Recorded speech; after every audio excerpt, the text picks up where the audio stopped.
Hello everyone, welcome back to my channel Shreya's lifestyle nursing. আশা করি তোমরা সবাই ভালো আছো। তোমাদের জন্য কিন্তু আবারও একটি ইনফরমেটিভ ভিডিও নিয়ে চলে এসেছি। তো আশা করি আজকের ভিডিওটা কিন্তু তোমাদের অনেকের কাছেই কিন্তু হেল্পফুল হবে। তো প্রথমেই তোমাদেরকে যেটা নিয়ে বলবো সেটা হচ্ছে, অনেকেই আমার চ্যানেলে যে ভিডিওগুলো পোস্ট করা আছে সেখানে কমেন্ট করে বলছো যে দিদি, পোস্ট বেসিক বিএসসি করার জন্য বর্তমানে এলিজিবিলিটি ক্রাইটেরিয়াগুলো কী কী। তো অনেকেই যারা রিসেন্ট পাস আউট হয়েছো তারা কিন্তু অনেকেই বিষয়গুলো জানো না যে পোস্ট বেসিক বিএসসির জন্য এলিজিবিলিটি ক্রাইটেরিয়াগুলো কী কী। তো তাই ভাবলাম সেপারেট একটা ভিডিও করে তোমাদেরকে এই সংক্রান্ত ডিটেলসে একটা ইনফরমেশান দিয়ে দিই। এছাড়াও তোমাদেরকে আরও কিছু কথা আমি এই ভিডিওতে বলবো। আমাকে অনেকেই কমেন্ট করছো যে দিদি, আমরাও সিভি জমা করেছি অনেক অনেক নার্সিংহোমে, কিন্তু একটা নার্সিংহোম থেকেও আমাদেরকে কল করে ডাকেনি। তো এই অবস্থায় আমাদের এখন কি করা উচিত? তো এইটাও দেখছি অনেকে কমেন্ট করেছো। তো তাই ভাবলাম তোমাদেরকে আমার মতে তোমাদের এখন কি করা উচিত সেই সম্পর্কে তোমাদেরকে কিছু ইনফরমেশান দেবো। তো প্রথমেই আগে যেটা বলবো তোমাদেরকে বলেছি সেটা বলে দিই যে পোস্ট বেসিক বিএসসির জন্য বর্তমানে এলিজিবিলিটি ক্রাইটেরিয়াগুলো কী কী। তো দেখো, তুমি যদি জিএনএম পাস আউট হও এবং তোমার হাতে যদি রেজিস্ট্রেশন নাম্বার থাকে, তাহলেই কিন্তু তুমি পোস্ট বেসিক বিএসসির জন্য যে এন্ট্রান্স এক্সামটা হয় সেটা দিয়ে তুমি কিন্তু চাইলেই পোস্ট বেসিক বিএসসি কিন্তু করতে পারো। কিন্তু অনেকেই আমাকে জিজ্ঞাসা করছে যে দিদি, পোস্ট বেসিক বিএসসি করার জন্য তো আগে গভর্নমেন্ট জব 3 বছর করতেই হবে, নাহলে তো পোস্ট বেসিক বিএসসি করা যায় না। তো এইটা নিয়ে তুমি একটু বলো। তো দেখো, তোমাদেরকে বলি, হ্যাঁ, পোস্ট বেসিক বিএসসি করার জন্য কিছু বছর আগেও কিন্তু গভর্নমেন্ট জব করতেই হতো। মানে তোমাকে 3 বছর গভর্নমেন্ট জব করার পর কিন্তু তুমি পোস্ট বেসিক বিএসসির জন্য কিন্তু এলিজিবল হতে। কিন্তু রিসেন্ট কিছু বছর থেকে কিন্তু তুমি যদি জিএনএম পাস আউট হও এবং তোমার হাতে যদি রেজিস্ট্রেশন নাম্বার থাকে, তাহলেই তুমি পোস্ট বেসিক বিএসসি কিন্তু করতে পারো। এটা তোমার উপর ডিপেন্ড করে যে তুমি কোথা থেকে করবে, গভর্নমেন্ট থেকে করবে না প্রাইভেট থেকে করবে। তো তুমি যদি এন্ট্রান্স এক্সামে ভালো স্কোর করো, তাহলে তুমি গভর্নমেন্টে চান্স পেয়ে গেলে তুমি গভর্নমেন্ট থেকেই করতে পারো, সেখানে তোমার খরচ অনেকটাই কম হবে। আর যদি তুমি চাও যে তোমার স্কোর সেরকম খুব একটা ভালো হয়নি কিন্তু তাও তুমি পোস্ট বেসিক বিএসসি করতে চাও, তাহলে তুমি চাইলেই কিন্তু প্রাইভেটে টাকা দিয়ে পোস্ট বেসিক বিএসসি কিন্তু করতে পারো, তাতে কিন্তু কোনো প্রবলেম নেই।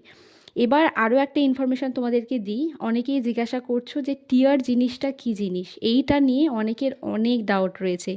তোমাদেরকে বলি, তুমি যদি রিসেন্ট জিএনএম পাস আউট হওয়ার পর তোমার হাতে রেজিস্ট্রেশন নাম্বার রয়েছে এবং তুমি ধরো পোস্ট বেসিক বিএসসি করতে চাইছো, মানে আমি ধরো একটা এক্সাম্পল দিয়ে তোমাদেরকে বলি, 2024-এ যারা হচ্ছে পাস আউট হয়েছো, তারা হচ্ছে 2025-এ যে এন্ট্রান্স এক্সামটা হবে সেটা দিয়ে তুমি পোস্ট বেসিক বিএসসি কিন্তু করতে চাইছো।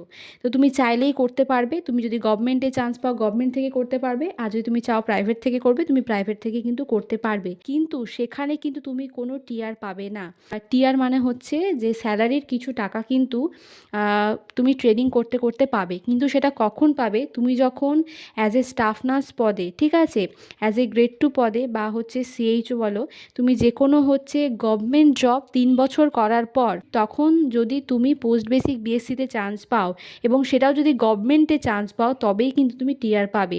না হলে কিন্তু তুমি যদি 3 বছর জব করার পরে তুমি যদি প্রাইভেট থেকেও মানে চাও যে তুমি প্রাইভেট থেকেই কমপ্লিট করবে পোস্ট বেসিক বিএসসি, তাহলে সেখানেও কিন্তু তুমি টিআরটা পাবে না।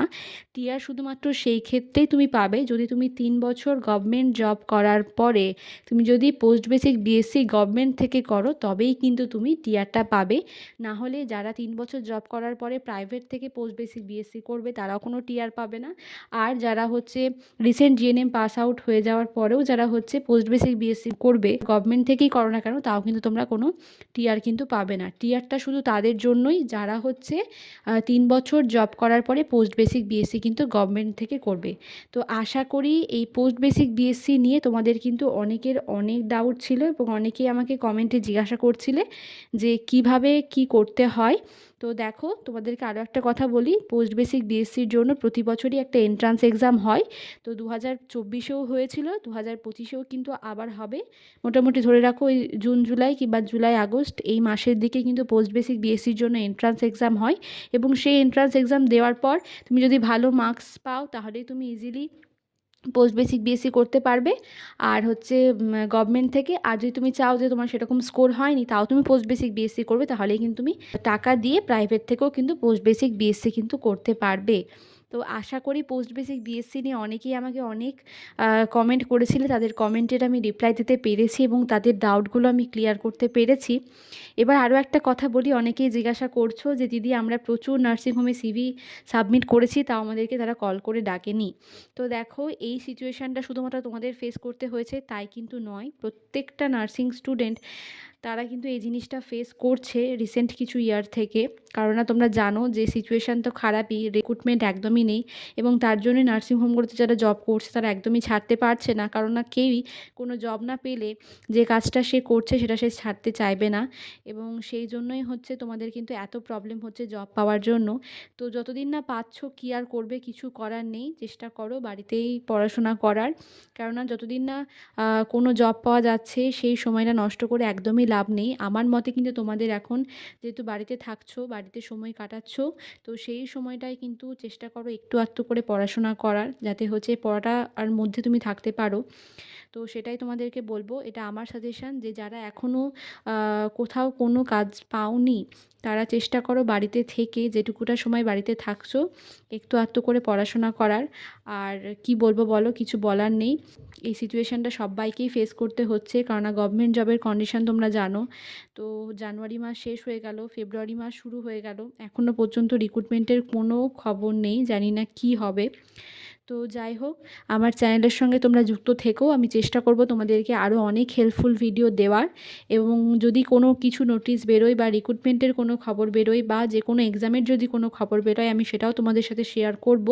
তো বিভিন্ন নার্সিংহোমে সিভি সাবমিট তোমরা করেছো কিন্তু সেখান থেকে কোনো কল আসছে না এবং তার জন্য তোমরা বর্তমানে কোনো জব পাচ্ছ না। তো এই যে সময়টা তোমরা পাচ্ছ, এই সময়টাকে তোমরা কিভাবে ইউজ করবে এইটা নিয়ে আমি তোমাদেরকে আরও ডিটেলসে বলতে পারি যদি তোমরা চাও।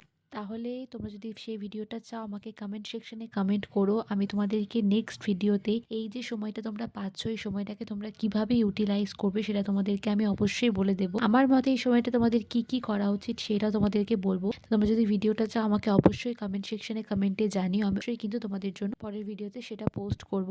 আর আশা করি আজকে যে ভিডিওটা তোমাদেরকে আমি দিলাম সেটা তোমাদের অনেকটা হেল্প করবে। অনেকেই জিজ্ঞাসা করছিলে যে পোস্ট বেসিক ভিএসসি তো আমরা দিতে চাই বা আমরা প্রিপারেশন নিতে চাই, তো কিভাবে নেব। তো আমি আরও একটা কথা তোমাদেরকে বলছি, আমি পরের কোনো ভিডিওতে আমি তোমাদেরকে পোস্ট বেসিক বিএসসির জন্য তোমরা কিভাবে প্রিপারেশন নেবে বা যারা ভাবছো যে তোমরা নেক্সট ইয়ার বা এই ইয়ারে হচ্ছে এন্ট্রান্স দেবে তো তারা কিভাবে প্রিপারেশন নেবে, তোমরা যদি সেই ভিডিওটা চাও আমি অবশ্যই সেটাও তোমাদের জন্য পোস্ট করতে পারি। তো যদি সেই ভিডিওগুলো তোমরা চাও আমাকে কমেন্ট সেকশনে অবশ্যই কমেন্টে জানিও, আমি কিন্তু তোমাদের জন্য সেই ভিডিওটা কিন্তু অবশ্যই পোস্ট করব। তোমাদের কাছ থেকে আমি জানতে চাই যে আমি যে ভিডিওগুলো তোমাদের সাথে শেয়ার করছি সেগুলো তোমাদের হেল্পফুল হচ্ছে কিনা, আদৌ সেখান থেকে তোমরা কোনো ইনফরমেশান পাচ্ছ কিনা, তো সেটা আমাকে কমেন্টে অবশ্যই জানিও।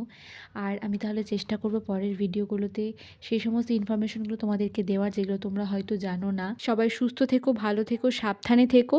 আর ভিডিওটা যদি তোমাদের ভালো লেগে থাকে তাহলে তোমার বন্ধু বান্ধবীদের মধ্যে পারলে প্রচুর প্রচুর শেয়ার করে দিও, কারণ তুমি যে ইনফরমেশনগুলো পাচ্ছ বা যে হেল্পটা তোমার হচ্ছে আমি চাই আদার্স স্টুডেন্টদেরও সেই হেল্পটা হোক। তো যদি ভিডিওটা ভালো লেগে থাকে একটি লাইক অবশ্যই করে দিও আর কমেন্টে জানিও যে নেক্সট কোন টপিকের উপর তোমরা ভিডিও চাও, তাহলে আমি সেই টপিকগুলোকে ফোকাস করে চেষ্টা করব ভিডিও বানানোর। আর যারা আমার চ্যানেলে নতুন এখনও সাবস্ক্রাইব করোনি, হেল্পফুল ভিডিও পাওয়ার জন্য চ্যানেলটিকে সাবস্ক্রাইব করে আমার চ্যানেলের পাশে থেকো। খুব শীঘ্রই দেখা হবে তোমাদের সাথে পরের কোনো ভিডিওতে। টাটা।